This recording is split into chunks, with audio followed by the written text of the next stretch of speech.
जय हिंद फ्रेंड, हिंदी और प्राइड में आप सभी का स्वागत है। फ्रेंड्स, राष्ट्रीय पात्रता परीक्षा नेट जो आपका फर्स्ट पेपर लेता है, जिसमें कंपलसरी पेपर होता है सभी के लिए, टोटल 50 क्वेश्चन आते हैं।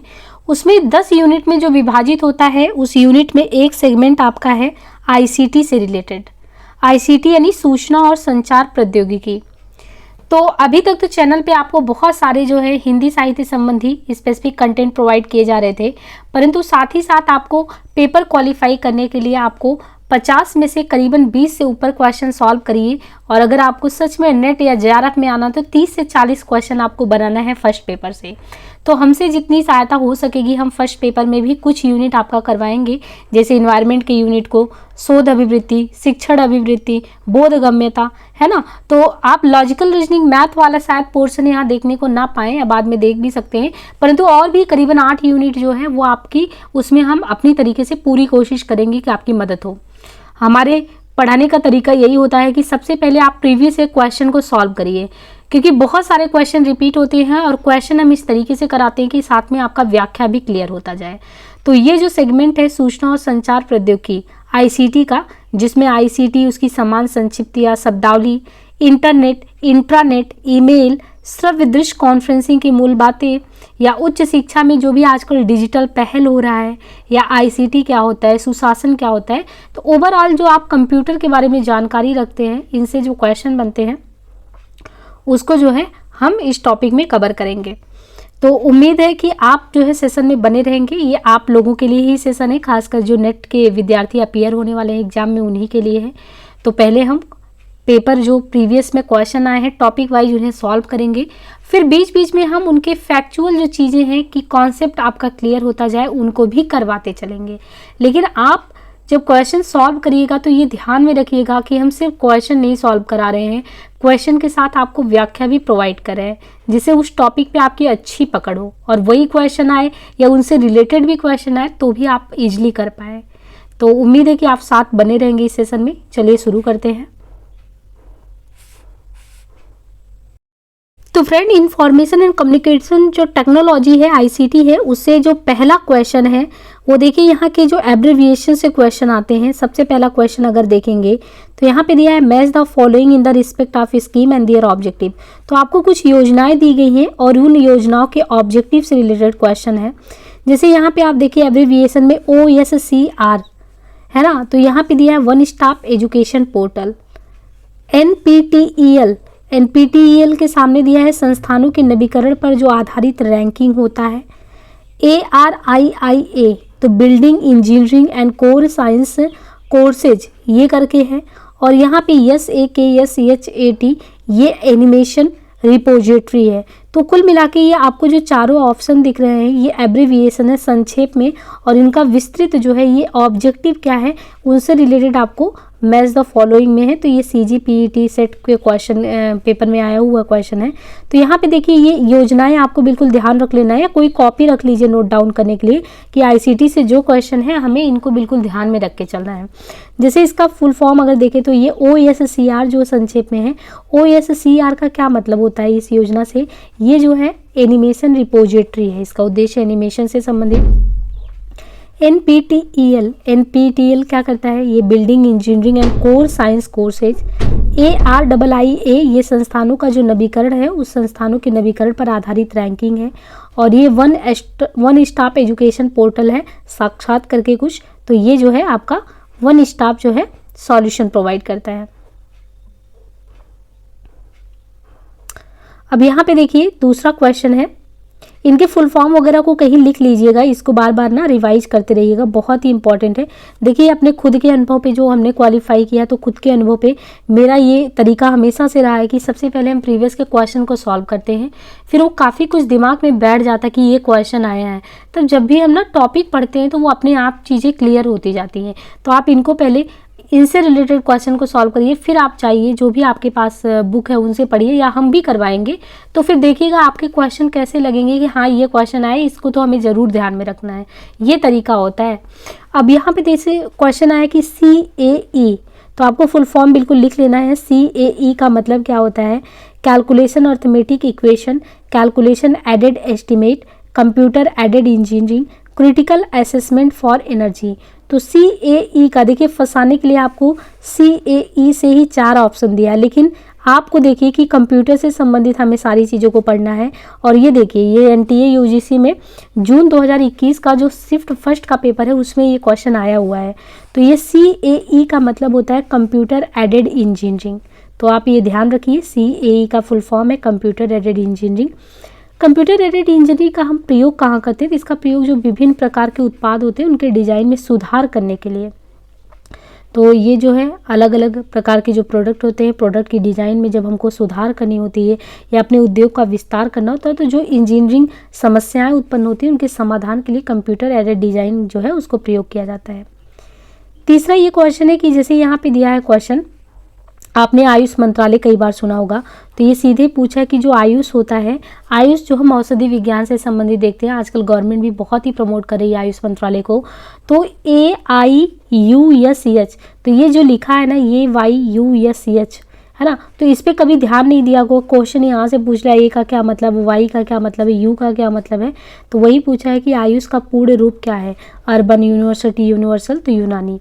तो देखिए आयुष का फुल फॉर्म क्या है, यहाँ पे A फॉर आयुर्वेद होता है, Y फॉर योग होता है, U फॉर यूनानी होता है, S फॉर सिद्धा होता है और H फॉर होम्योपैथी होता है। तो U का संबंध यूनानी से है। ये देखिए आपने URL तो कई बार जो है, क्योंकि आप डिजिटल दुनिया में चल रहे हैं आजकल, तो कई बार URL सुनते हैं, लेकिन कभी आपका ध्यान गया कि URL का फुल फॉर्म पूछा जा सकता है। तो ये भी देखिए आपके 2021 में क्वेश्चन नेट में आया हुआ है। URL का फुल फॉर्म क्या होता है? तो uniform resource locator, unique resource locator, unique remote login या यूनिफॉर्म रिमोट लॉगिन। तो देखिए कितना बेसिक आपको फंसाने का कोशिश किया है। यूनिक रिसोर्स लोकेटर भी दिया है, यूनिफॉर्म रिसोर्स लोकेटर भी दिया है। तो इसमें अगर आप देखेंगे इसका फुल फॉर्म क्या होगा URL का, तो URL का पूरा नाम होता है यूनिफॉर्म रिसोर्स लोकेटर। अच्छा, यूनिफॉर्म रिसोर्स लोकेटर का प्रयोग क्यों करते हैं? इसका उपयोग जो इंटरनेट पर किसी संसाधन, देखिए इंटरनेट पर आप जाएंगे वो आपको बहुत सारी चीज़ें मिलेंगी, तो ये कैसे पता चलेगा कि आपको स्पेसिफिक कौन सी चीज़ें ढूंढनी है? तो वो स्पेसिफिक चीज़ें ढूंढने के लिए ही यूनिफॉर्म रिसोर्स लोकेटर का प्रयोग करते हैं। इसका उपयोग इंटरनेट पर किसी संसाधन का पता लगाने के लिए किया जाता है। इसे वेब एड्रेस भी कहते हैं। तो इसका दूसरा नाम भी वेब एड्रेस किसको कहते हैं? यूनिफॉर्म रिसोर्स लोकेटर को। यूनिफॉर्म रिसोर्स लोकेटर URL है। और इंटरनेट पे जो बहुत सारे संसाधन हैं तो इस वेब एड्रेस के माध्यम से जो है पता किया जाता है। URL में क्या होता है कि एक प्रोटोकॉल होता है और डोमेन नाम से कई भाग होते हैं जो एक वेब ब्राउज़र को बताते हैं कि संसाधन को कैसे और कहाँ से आप प्राप्त करेंगे। यहाँ पे देखिए मैच लिस्ट 1 और 2 को आपको मिलाना है। तो यहाँ पे कंप्यूटर के कुछ टर्म दिए गए हैं, यहाँ पे उनके डिस्क्रिप्शन विवरण दिए हैं। जैसे प्रोसेसर है, तो जब भी आप कंप्यूटर यूज करते होंगे, प्रोसेसर, रैम, ये सब नाम तो सुनते ही होंगे। हार्ड डिस्क क्या होता है, कंपाइलर क्या होता है, तो यहाँ पे वही चीज़ आपसे पूछ दिया है। और सामने ये दिया है कि जैसे प्रोसेसर है एग्जीक्यूटेबल प्रोग्राम संचालित करने वाला हिस्सा होता है, या रैम जो है फाइलों को अस्थायी रूप से स्टोर करता है, या जो हार्ड डिस्क होता है वो अनुदेश और डेटा को उपयोग करने के लिए अस्थायी रूप से स्टोर करते हैं। कंपाइलर का काम क्या होता है, तो स्रोत प्रोग्राम को एग्जीक्यूट करने का काम करता है। इन सारे काम तथ्य भी अच्छे से आपको करवाएंगे। फिलहाल ये जो कंप्यूटर टर्म्स हैं इनको आप ध्यान दीजिए कि जो प्रोसेसर होता है कंप्यूटर में, वो प्रोसेसर क्या करता है, वो एग्जीक्यूटेबल प्रोग्राम संचालित करने वाला हिस्सा होता है। एग्जीक्यूटेबल प्रोग्राम संचालित करने वाला हिस्सा प्रोसेसर कहलाता है। रैम इसमें क्या होता है, रैम जो होता है वो अनुदेश और डेटा को उपयोग करने के लिए अस्थायी रूप से, यहाँ पे दो चीज़ें हैं, एक रैम है, एक हार्ड डिस्क है। आपके डेटा को स्टोर तो दोनों ही करते हैं, परंतु जो हार्ड डिस्क होता है, हार्ड डिस्क अस्थायी रूप से स्टोर करने वाला हिस्सा होता है। जो फाइल होते हैं उन फाइलों को अगर अस्थायी रूप से परमानेंट स्टोर करना है तो हार्ड डिस्क करने वाला हिस्सा है। जो रैम होता है ये अनुदेश और डेटा को उपयोग करने के लिए, लेकिन ये अस्थायी रूप से स्टोर करने वाला हिस्सा है। तो यहाँ पे अस्थायी है ना, वहाँ पे अस्थायी है, तो इनको ध्यान रखना, वोलेटाइल, नॉन वोलेटाइल। और कंपाइलर क्या होता है, कंपाइलर होता है ये स्रोत प्रोग्राम को एग्जीक्यूट प्रोग्राम का रूप देने वाला हिस्सा होता है। यहाँ पे देखिए क्वेश्चन है कि सूचना प्रौद्योगिकी के परिप्रेक्ष्य में निम्नांकित में से कौन सा कथन समूह सही है। अब यहाँ से जो क्वेश्चन आपसे पूछने वाला है यह इंफॉर्मेशन टेक्नोलॉजी IT से संबंधित, ये IT के परिप्रेक्ष्य में आपको बताना है कि कौन सा कथन इसमें जो दिया गया वो सही है। जैसे माउस, कीबोर्ड और प्लाटर ये इनपुट डिवाइस होते हैं, यूनिक्स, विंडोज और लिनक्स ऑपरेटिंग सिस्टम है, रजिस्टर, कैश मेमोरी और हार्ड डिस्क मेमोरी मॉड्यूल है ना, मॉनिटर, प्रिंटर और स्कैनर आउटपुट उपकरण है। तो यहाँ पे देखिए नीचे दिए गए विकल्पों में सही उत्तर का आपको चयन करना है। तो यहाँ पे देखिए क्रमशः आपको बताया गया है और ये देखिए क्वेश्चन 2021 में आया हुआ है। कंप्यूटर चलाते समय हम हर एक चीज़ का प्रयोग करते हैं, लेकिन हमें ये नहीं पता चलता कि क्वेश्चन किस तरीके से बनता है। तो जैसे हमने आईटी के संदर्भ में ये देखना है कि जो यूनिक्स, विंडोज, लिनक्स, यूनिक्स है, विंडोज है, लिनक्स है, ये सभी क्या है, ऑपरेटिंग सिस्टम के तहत आते हैं। और ये रजिस्टर है, कैश मेमोरी है और हार्ड डिस्क है, ये मेमोरी मॉड्यूल है। Mouse, keyboard, scanner, bar code reader, ये सब क्या है, इनपुट डिवाइस। तो इनपुट डिवाइस कितने इनसे बार बार क्वेश्चन आए, इनपुट डिवाइस कौन सा है, आउटपुट डिवाइस क्यों है, मतलब आता ही ये क्वेश्चन निश्चित है। तो आपको ये समझना है कि जो मॉनिटर होता है, प्रिंटर है, प्लॉटर है, स्पीकर है ना, तो ये सब आउटपुट है। और जैसे माउस है, तो जब कंप्यूटर आप चलाते हैं माउस यूज करते हैं, कीबोर्ड यूज करते हैं, स्कैनर है, बारकोड रीडर है, ये सब इनपुट है। बाकी यूनिक्स, विंडोज, लिनक्स ये सब ऑपरेटिंग सिस्टम है और रजिस्टर, कैश मेमोरी ये सब मेमोरी का मॉड्यूल है। यहाँ पे देखिए क्वेश्चन दिया है कि इंटेल के निम्नलिखित प्रोसेसरों को उनकी संवर्धी गति के क्रम में व्यवस्थित करना है, यानी जो इंटेल के प्रोसेसर हैं उनको इंक्रीजिंग ऑर्डर ऑफ स्पीड, उनकी स्पीड जो है कैसे कैसे बढ़ती है उनको एक ऑर्डर में लगाना है, आपको क्रमशः दिया है। तो स्पीड के बढ़ते हुए क्रम में अगर इंटेल प्रोसेसर का आप लगाएंगे तो जैसे यहाँ पे दिया है क्रमशः कि स्पीड के बढ़ते हुए क्रम में इंटेल जो प्रोसेसर का क्रम है 8085 करके है, 80486 है ना। फिर पेंटियम है, पेंटियम 30 कोल करके है, तो इस तरीके से दिया गया है। नीचे दो कथन दिए गए हैं, जैसे ये क्वेश्चन है कि बस है, रिंग है, स्टार है और mesh are types of network protocol. तो ये जो बस होता है, रिंग, स्टार और मेस, ये नेटवर्क प्रोटोकॉल के प्रकार होते हैं। ये पहला है स्टेटमेंट। दूसरा है कि लगभग 30 फीट तक की दूरी में डेटा जो हम संप्रेषित करते हैं, तो आजकल आप देखिए कि ब्लूटूथ का ज़माना है, ब्लूटूथ से भी ज़्यादा तो आजकल आप यूज करने लगे हैं कि व्हाट्सएप से भेज दें, टेलीग्राम से भेज दें, लेकिन ब्लूटूथ भी अपने आप में बहुत ही तगड़ा डिवाइस है। और रेडियो संचार के लिए या कोई भी चीज़ हमको ट्रांसमिशन करना है तो उसके लिए ब्लूटूथ का यूज करते हैं कि नहीं। तो इस कथन के आलोक में नीचे दिए गए विकल्पों में से सबसे उपयुक्त उत्तर का आपको चयन करना है कि कथन 1 और 2 दोनों ही सही है, दोनों ही गलत है, या एक सही है दूसरा गलत है, या एक सही है दूसरा गलत है। तो देखिए 2021 में क्वेश्चन आया हुआ है। जो भी 2023 वाले विद्यार्थी हैं वो बिल्कुल मन लगा के इस सीरीज को अच्छे से करके जाइएगा।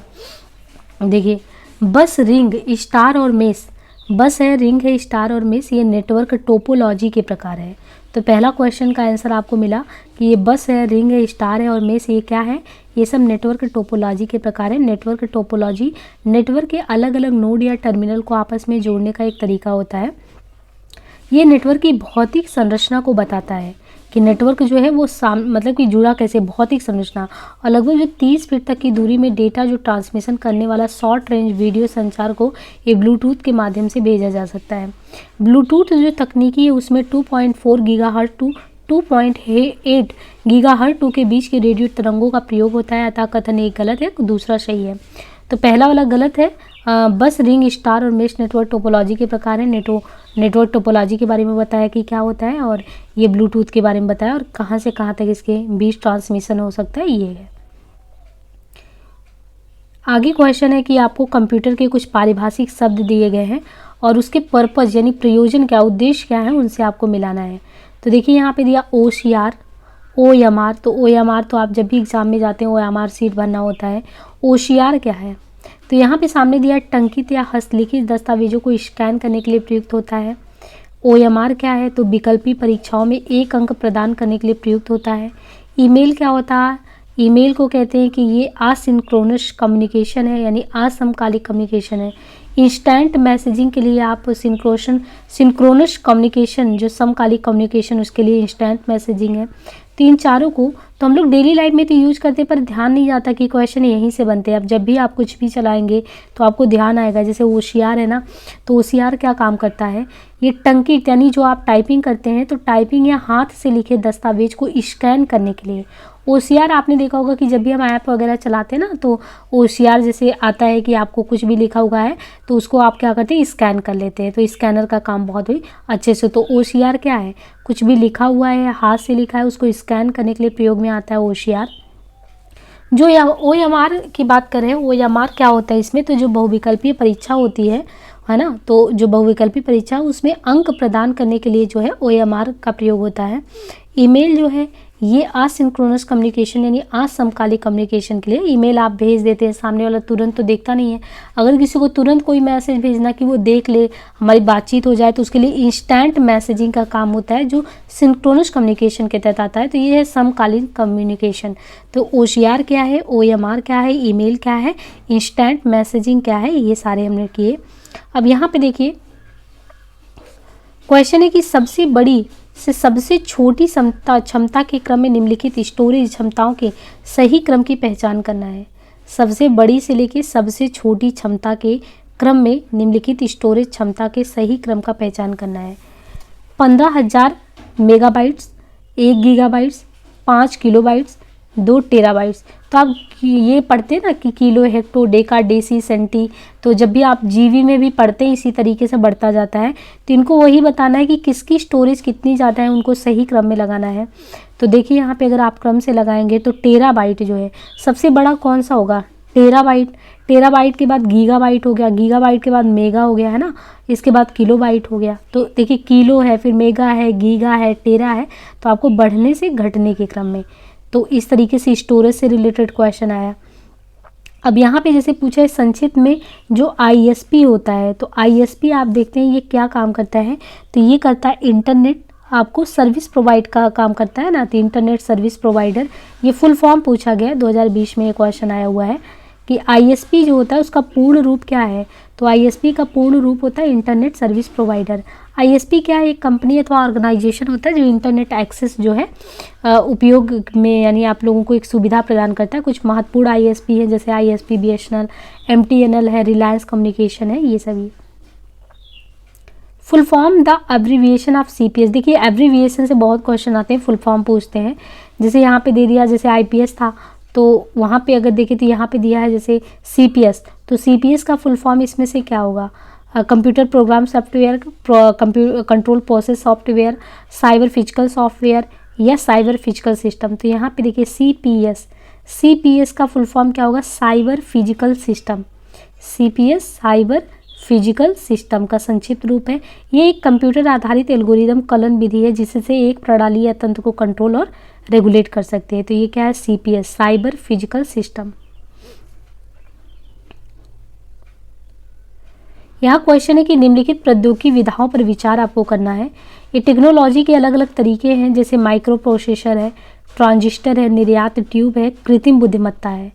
अभी माइक्रो प्रोसेसर, ट्रांजिस्टर, निर्यात ट्यूब, कृत्रिम बुद्धिमत्ता, इन पे आपको सोच विचार करना है। और अरेंज द अबव टेक्नोलॉजीज, आपको क्या करना है, ये जो दी गई है तो अलग अलग पीढ़ियों में प्रयोग में आई है ना। जैसे कंप्यूटर आज जो जिस तरीके से है तो अलग अलग पीढ़ियों से विकसित रूप में हुआ, तो ये सब आए हैं, तो इनको आपको क्रम से लगाना है। कैसे, इन पीढ़ियों में प्रयोग की गई प्रौद्योगिकी विधाओं को पहली पीढ़ी से शुरू करते हुए क्रम में लगाइए। कौन सा पहली पीढ़ी में आया, फिर दूसरे में कौन सा आया, तो आपको पीढ़ियों को क्रम से लगाना है। तो ये देखिए क्वेश्चन 2020 में आया हुआ है। अब जो फर्स्ट जनरेशन, आपको टाइम भी ध्यान रखना है क्योंकि जो फर्स्ट जनरेशन का टाइम है वो 1940 से 56 का दौर है। यानी हम लोग 1947 में आज़ादी प्राप्त करते हैं, तो 40 से लगभग जो 56 का दौर है, 40 से 56 के दौर में आप देखिए जो है कंप्यूटर का अगर जनरेशन की बात करें तो ये फर्स्ट जनरेशन का दौर है। और फर्स्ट जनरेशन में आपको वैक्यूम ट्यूब, यानी जो टेक्नोलॉजी उस समय यूज होती थी, वैक्यूम ट्यूब। इसके बाद जो सेकेंड जनरेशन है 1956 से 65, इसमें ट्रांजिस्टर आ गया था। तो कभी भी क्वेश्चन आ सकता है कि ट्रांजिस्टर जो है ये कौन सी जनरेशन में आया, तो ट्रांजिस्टर जो है सेकंड जनरेशन में आया। तो फर्स्ट जनरेशन में वैक्यूम ट्यूब 1940 से 56, 56 से 65 ट्रांजिस्टर आया। थर्ड जनरेशन जो कि 65 से 75 का समय है। ICS ये बहुत इंपॉर्टेंट है ना, इंटीग्रेटेड सर्किट, तो इंटीग्रेटेड सर्किट ये थर्ड जनरेशन में आया 65 से 75 के बीच में। 75 से लेके जो फोर्थ जनरेशन प्रेजेंट तक माइक्रो प्रोसेसर्स, और जो फिफ्थ जनरेशन 75 से प्रेजेंट टाइम तक आर्टिफिशियल। इस समय तो आप देखते हैं कि सबसे ज़्यादा AI का ज़माना है, तो अब देखिए क्रम से यहाँ पे वैक्यूम ट्यूब, फिर ट्रांजिस्टर जो आया सेकेंड जनरेशन में, ICS आया थर्ड जनरेशन में, माइक्रो प्रोसेसर चौथे में, और पांचवें में आजकल AI चल रहा है। यहाँ पे एक क्वेश्चन दिया है मूडल। मूडल निम्नलिखित में से किसका संक्षिप्त नाम है?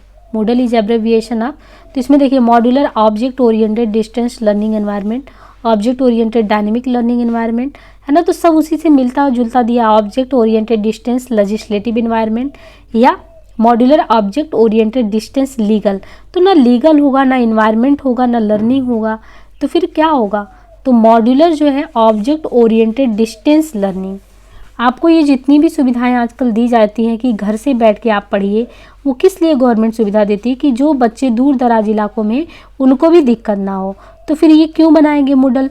तो मूडल का संक्षिप्त नाम होगा जिसमें भी modular object oriented dynamic learning environment, dynamic learning environment, यानी मूक्स की भांति मूडल भी एक, मूक्स जैसे भी है इसकी भांति मूडल भी एक लर्निंग प्रोग्राम है जो प्रायः किसी छोटे समूह या विशेष समूह को एसिंक्रोनस मेथड द्वारा, असमकालिक जिसको कहेंगे, असिंक्रोनस में असमकालिक यानी इंस्टेंट मैसेजिंग तो तुरंत हो जाता है, लेकिन ये थोड़ा टाइम में आपको वेब आधारित अधिगम लर्निंग जो है प्रोवाइड करता है। इसमें मैक्सिमम विद्यार्थियों की संख्या 50 हो सकती है। तो आपको इसका संक्षिप्त नाम modular object oriented dynamic learning environment, इसको ध्यान रखना है, और ये क्या है इसको ध्यान रखना है।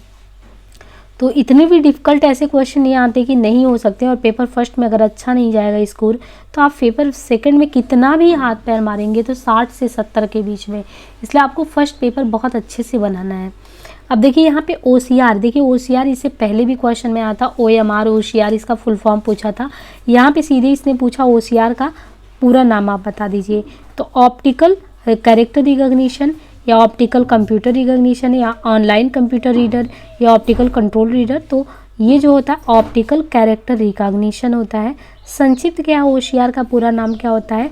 Optical character recognition. ये एक ऐसी टेक्नोलॉजी है जो एक डिजिटल इमेज में टेक्स्ट पहचानने के लिए किया जाता है। तो वही हमने कहा कि आपने लिख के रखा हुआ है, और होता नहीं कि हमको स्कैन कर लेना, कोई चीज़ अपने मोबाइल में आ जाए, तो स्कैनर के थ्रू करते हैं। OCR वही है, ऑप्टिकल जो है कैरेक्टर, जो भी कैरेक्टर आपने लिखा उसको पहचानना, रिकॉग्नाइज करना जो है इसका काम है। तो वही है इसका काम, एक डिजिटल इमेज में टेक्स्ट को पहचान लेना। यहाँ पे देखिए नीचे दिया गया है कथन।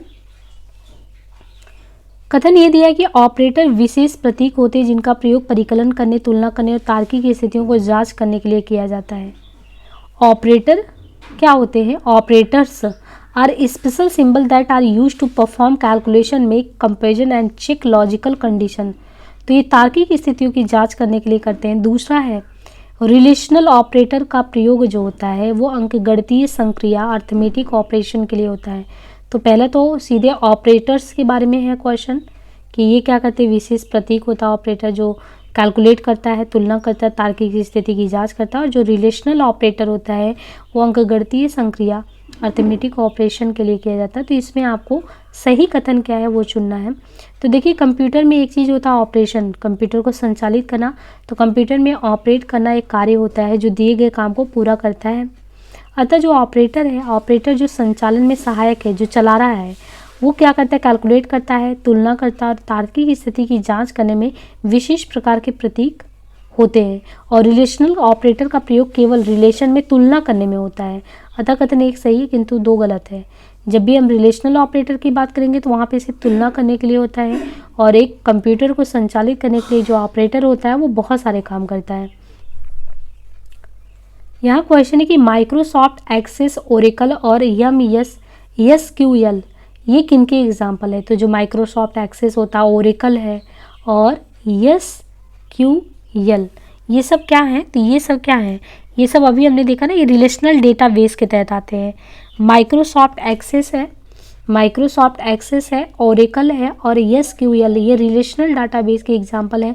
रिलेशनल डेटाबेस एक प्रकार का डेटाबेस होता है जो एक दूसरे से कनेक्टेड यानी जो डेटा पॉइंट है उनको संग्रहित करता है और पहुंच प्रदान करता है।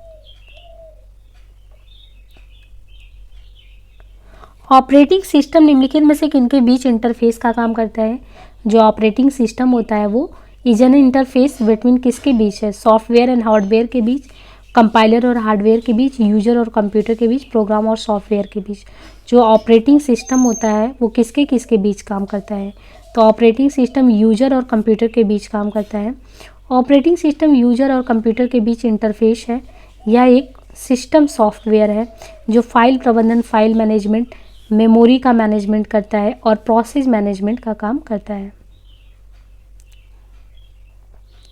क्रिप्टो करेंसी हेतु किस टेक्नोलॉजी का प्रयोग किया जाता है? तो क्रिप्टो करेंसी बहुत ज़्यादा प्रचलन में है ना, सिक्का ये जो था कि आजकल जो है कॉइन के रूप में जो है क्रिप्टो अपने पास रखना है। तो ये किस टेक्नोलॉजी से चलता है ये? जावा, ब्लॉकचेन, ब्लॉक कोड, पाइथन। तो ये है ब्लॉकचेन टेक्नोलॉजी से। देखिए ब्लॉकचेन वह टेक्निक है जिसे क्रिप्टो करेंसी हेतु प्रयोग की जाती है। बिटकॉइन सबसे प्रसिद्ध क्रिप्टो करेंसी का नाम है जिसके लिए ब्लॉकचेन टेक्नोलॉजी का आविष्कार किया गया है। तो ब्लॉकचेन क्या टेक्नोलॉजी है जिसे क्रिप्टो करेंसी, मतलब ब्लॉकचेन टेक्नोलॉजी है जिसे क्रिप्टो करेंसी के लिए प्रयोग किया जाता है। और जो बिटकॉइन है सबसे प्रसिद्ध क्रिप्टो करेंसी का नाम है। इसमें जैसे ब्लॉकचेन टेक्नोलॉजी से एक बिटकॉइन वगैरह संचालित किया जाता है। आजकल ये सब समझिए कि मुद्राओं में डिजिटल रूप में उपलब्ध है। अब यहाँ पे क्वेश्चन है कि स्टोरेज जो होता है, स्टोरेज की प्रति बाइट कीमत के आधार पर किसी कंप्यूटर में निम्नलिखित विभिन्न प्रकार की स्टोरेज मेमोरी घटकों का सर्वाधिक महंगे से न्यूनतम। तो आजकल ज़्यादा से ज़्यादा स्टोरेज रखने के लिए जो डिवाइस में प्रयोग किया जाता है कंप्यूटर में, तो सबसे ज़्यादा महंगा कौन सा है? तो उदाहरण के लिए अगर आप देखिए कि आपको स्टोरेज करना है, कोई भी ढेर सारे डेटा वगैरह को सेव करना है कंप्यूटर में, तो उसके स्टोरेज के लिए प्रति बाइट जो कीमत है उसके आधार पे आप देखिए कि CPU कैचे सबसे महंगा है। इसके बाद DDR4 रैम है, फिर SSD है, फिर HDD है। अब यहाँ पे जैसे क्वेश्चन दिया है, नीचे दो कथन दिए गए जिनमें एक को A और दो को R कहा गया। जैसे एक क्वेश्चन है कि रैंडम एक्सेस मेमोरी रैम जो होता है वो सहज परिवर्तनीय होता है और इसमें वर्तमान में प्रयोग किए जाने वाले आंकड़े और प्रोग्राम स्टोर किए जाते हैं। देखिए रैम के बारे में, रैंडम एक्सेस मेमोरी के बारे में कह रहा कि ये जो है सहज परिवर्तनीय है और इसमें वर्तमान में जो भी कुछ भी हो रहा है डेटा उसको रैम में स्टोर करते हैं। दूसरी बात यह है कि रीजन बताया कि जो रैम है एक स्टोरेज माध्यम जिसमें इसके विषय वस्तु बिजली आपूर्ति बाधित हो जाने के बाद भी बने रहते हैं। तो क्या कभी ऐसे होता है कि आप कंप्यूटर चला रहे हो और चलाते वक्त जब बिजली कट गई, कनेक्शन कट गया, तो क्या रैम तब भी चीज़ों को स्टोर कर लेता है? तो ऐसा नहीं है। रैम देखिए वैसे तो एक वोलाटाइल है, सहज परिवर्तनीय वोलाटाइल मेमोरी होता है और इसमें वर्तमान में जब भी आप काम करते हैं तो उन आंकड़ों को स्टोर रखता है। लेकिन रैम एक रैंडम एक्सेस मेमोरी है जो वर्तमान में जब चल रहा है प्रोग्राम डेटा तब तो स्टोर करके रखेगा। जब तक कंप्यूटर को बिजली मिलती रहेगी तब तक वो स्टोर रखेगा और जैसे ही बिजली बाधित हुई तो डेटा वो नष्ट हो जाता है। ये एक प्राइमरी मेमोरी या मुख्य मेमोरी है। तो हम प्राइमरी, सेकेंडरी सारी मेमोरी वगैरह को देखेंगे। अभी देखिए क्वेश्चन आप देखिए और दिमाग में रखिए कि ऐसे ऐसे क्वेश्चन आते हैं, जब भी पढ़ाएं तो उन टॉपिक पे भी आपका ध्यान अच्छे से रहेगा। निम्नलिखित में से कौन सा कथन कंप्यूटरों के संबंध में सही है? कंप्यूटर के संबंध में ये पूछ रहा कि कौन सा कथन जो है ये सही है। फिर से देखिए रैम से क्वेश्चन, कितना इंपॉर्टेंट टॉपिक है। कह रहा है कि रैम से द्वितीयक स्टोरेज में लोड किया जाता है और उसके बाद CPU द्वारा क्रियान्वित करते हैं। रैम जो है कह रहा है कि सॉफ्टवेयर को द्वितीय स्टोरेज से रैम में लोड किया जाता है और उसके बाद CPU द्वारा उसको क्रियान्वित किया जाता है। या कह रहा है कि सॉफ्टवेयर को द्वितीय स्टोरेज से रैम में लोड किया जाता है और उसके बाद मदरबोर्ड द्वारा उसको क्रियान्वित किया जाता है। तो यहाँ पे कुल मिला के देखिए कंप्यूटर के संबंध में जो कथन V सही है, यानी सॉफ्टवेयर को, जो सॉफ्टवेयर है उसको द्वितीयक स्टोरेज से रैम में लोड किया जाता है और उसके बाद CPU द्वारा क्रियान्वित किया जाता है। यहाँ सूची 1 को 2 से सुमेलित करना। Input device, output device, software और वेब ब्राउजर। आपको Chrome, MS office, mouse, monitor में पहचानना है कौन सा इनपुट है कौन सा आउटपुट है ये करके। तो JRF के 2020 में एक क्वेश्चन आया था।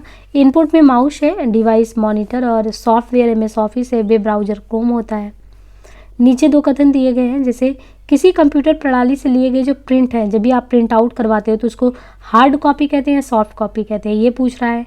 दूसरा कह रहा है कि जो रैम है वो एक रीड राइट मेमोरी है और फिर इसको आपको देखना है कि कौन सा सही उत्तर चयन करना है। तो यहाँ पे देखिए जो रैम होता है, पहला तो ये दिया है तो ये असत्य है, दूसरा सही है। किसी कंप्यूटर प्रणाली से जो प्रिंट आउट आप निकलवाते हैं तो उसको कहते हैं हार्ड कॉपी। ऐसे आप मानिए कि जैसे आपके कंप्यूटर में कुछ भी पड़ा है तो वो बड़ा सॉफ्ट है ना, क्योंकि आपको ढोना नहीं पड़ रहा है, तो सॉफ्ट हो गया। और जैसे ही आपने उसको आउटपुट बाहर प्रिंट आउट करवा लिया तो अब आपके हाथ में, तो हाथ में लेके चलने में कठिनाई होगी, यानी हार्ड हो गया है ना, तो हार्ड कॉपी हो गया। और रैम जो है, रैम जो होता है कंप्यूटर की, ये मुख्य स्मृति मेन मेमोरी में आता है ये मूलतः। लेकिन ध्यान रखिए, रैम जो है अस्थायी प्रकृति का नहीं है। रैम जो होता है मूलतः वो अस्थायी स्मृति है, इसको ध्यान रखना है। रैम एक रीड राइट मेमोरी है। तो रैम से काफ़ी क्वेश्चन आए हैं, आपको आइडिया लग गया होगा। जब भी मेमोरी पढ़ें रैम को बिल्कुल ध्यान से पढ़िएगा। इसके बाद क्वेश्चन है कि कंप्यूटर मेमोरी की निम्नलिखित साइज पर विचार कीजिए। कंप्यूटर जो है, कंप्यूटर मेमोरी की निम्नलिखित साइज पर आपको विचार करना है। जैसे सही आरोही क्रम का चयन करना है, मेगाबाइट, गीगाबाइट, किलोबाइट, टेराबाइट। अब देखिए यहाँ दिया हुआ है क्रम से, देखिए यहाँ पे दिया है कि कंप्यूटर की जो साइज़ है उसी पे आपको विचार करना है। तो कंप्यूटर में जब भी ये चीज़ पढ़ते हैं आप साइज़ को ध्यान रखिए। सबसे छोटा अगर कंप्यूटर में डेटा तथा निर्देश को कलेक्ट करना हो तो एक स्टोरेज एरिया होता है जिसे मेमोरी कहते हैं। मेमोरी जब मापते हैं तो सबसे पहले जो एक बिट होता है, एक बिट्स बराबर 0 अथवा 1, तो इसको ध्यान रखिए। एक बिट इज इक्वल टू 0 अथवा 1। एक निबल में कितने बिट होते हैं, तो एक निबल में 4 बिट्स होते हैं। ये क्वेश्चन कई बार आए हुए हैं, है ना, तो सब बहुत इंपॉर्टेंट है। एक बिट में 0 अथवा 1, एक निबल में 4 बिट, एक बाइट में कुल 8 बिट्स होते हैं। एक बाइट में कुल 8 बिट्स होते हैं। और एक किलो बाइट में 1024 बाइट होता है। एक मेगा में 1024 किलो बाइट होता है। 1 GB जब आप मोबाइल में अपने डेटा करवाते हैं तो 1 GB जो होता है उसमें 1024 MB आपको मिलता है। तो किलो, मेगा, है ना, kilo byte, mega byte, giga byte, फिर टेरा आ गया, तो 1 टेराबाइट में 1024 GB मिलता है। और एक पेंटा में 1024 TB। फिर इसके बाद ई, तो इसके बाद फिर जेड, फिर वाई। तो इसी तरीके से क्रम से आप 1-2 बार लिख के इसको प्रैक्टिस करिए, क्योंकि ये क्रम से लगाने वाला क्वेश्चन जो है ये आता है। तो कुल मिला के यहाँ पे हमने 25 क्वेश्चन किए, बाकी नेक्स्ट 26 से नेक्स्ट पार्ट में करेंगे, नहीं तो बहुत लेंथी हो जाएगा और बहुत जल्दी आप वीडियो छोड़ के भागने लगेंगे। अब वीडियो के लास्ट में आपको एक एक टॉपिक को भी हम साथ में आपको कंप्लीट कराते रहेंगे, है ना। तो आप क्वेश्चन सॉल्व करिए, फिर टॉपिक करिए, क्वेश्चन सॉल्व करिए, टॉपिक भी करिए। तो आज के लिए इतना ही, मिलते हैं नेक्स्ट पार्ट में। धन्यवाद।